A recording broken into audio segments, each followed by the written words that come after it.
After a hectic period of time early in July where we saw tons of free agency signings get announced back to back to back, things have now cooled off a bit, and we can now look back and reflect on everything that went down now that the dust has settled. A surprising amount of teams were pretty active during the period, and a lot of money was thrown around. While some teams used that money to address areas of need and improve themselves, other teams weren't quite as wise with their spending, and that brings us to the topic of today's video. Today we'll be picking out 3 of the best and 3 of the worst signings from this free agency period this year, based on a combination of how much money they were paid, how long the deal was, their fit with the teams that signed them, and a few other things obviously. Before we start though, make sure to like the video and subscribe to the channel, as all support is very much appreciated. Now with that being said, let's begin.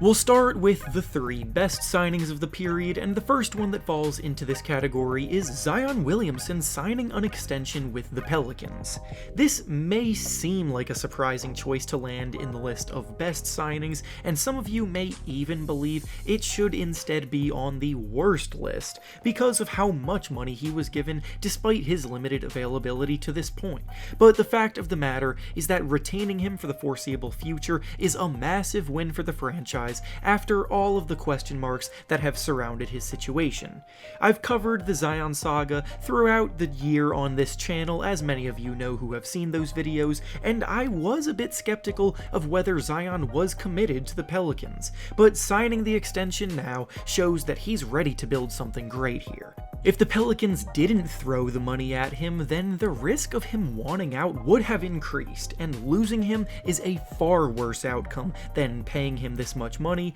because ultimately when Zion has been on the court, he's been a nearly unstoppable force in the paint. The team made the playoffs last season without him, they're getting him back this year, and things are trending upward for the franchise, so all in all, this contract solidified a win for themselves. The next signing up that I would consider one of the best of the summer is John Wall signing with the Los Angeles Clippers. John Wall's tenure with the Houston Rockets didn't exactly go down as either side intended, but after essentially being paid to take a year off last year, the two finally came to a contract buyout agreement, and after that got finished, the Clippers landed Wall on a 2-year deal worth about $13 million.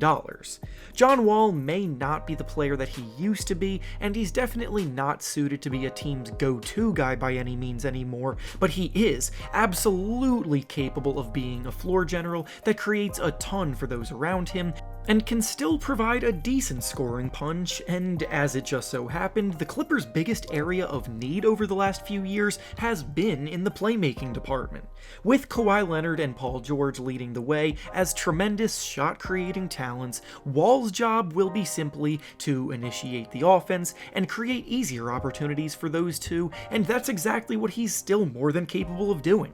Reggie Jackson had a bit of a down year last year, and after him, the Clippers' point guard depth was pretty thin, so I really love everything about this signing.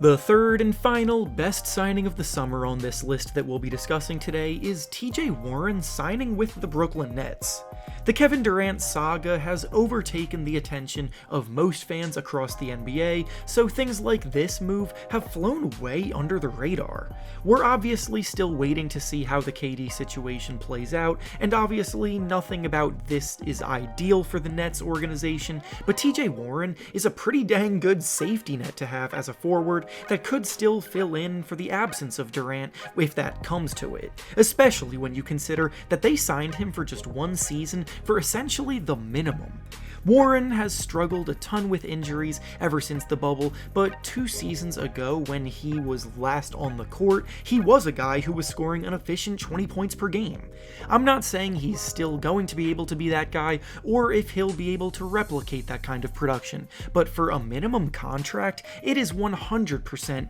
a low-risk, high-reward scenario, especially when he plays the position of your currently unhappy star player. The Nets still want to be able to contend for the playoffs even after trading Durant because of the fact that they traded away all of their future draft picks, so there's nothing worth tanking for, and a guy like Warren can definitely still help them win games.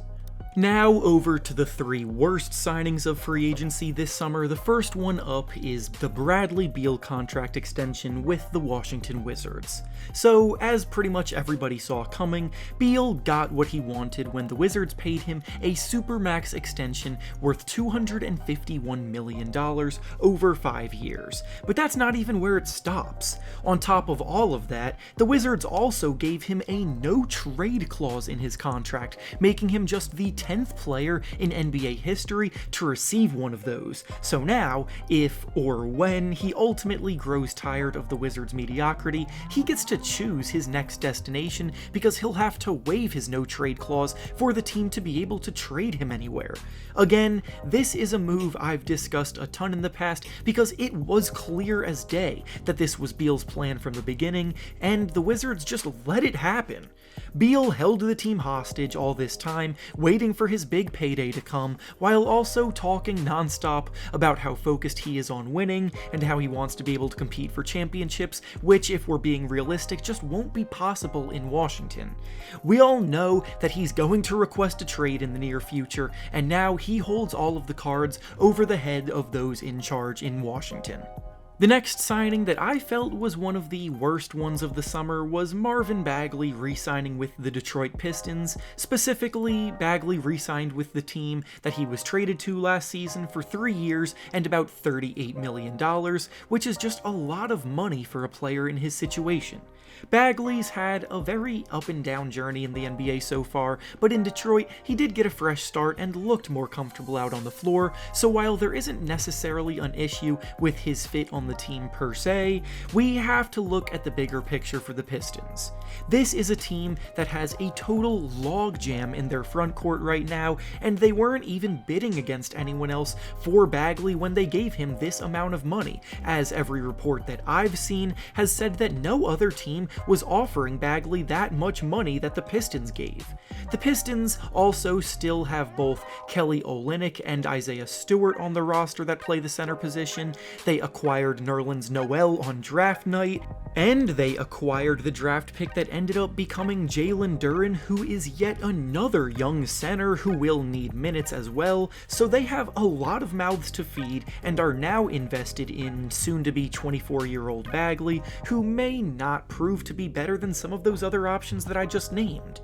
And finally, the last bad signing of the summer we'll be discussing today is DeAndre Jordan going to the Denver Nuggets. The Nuggets entered the summer looking for a quality backup center to play behind Nikola Jokic, and I'm not joking when I say that they may have opted to go with the worst option available to them. Last season, DeMarcus Cousins did a pretty serviceable job in that backup center role, but if they were looking to upgrade from what Cousins brought, then DeAndre Jordan in the year 2022 is not that. It still feels like people are enamored with the hypothetical of Jordan because of what he used to be as a player instead of focusing on what he actually is now, because what he is right now is a legitimate detriment on both ends of the floor, and both the Lakers and the 76ers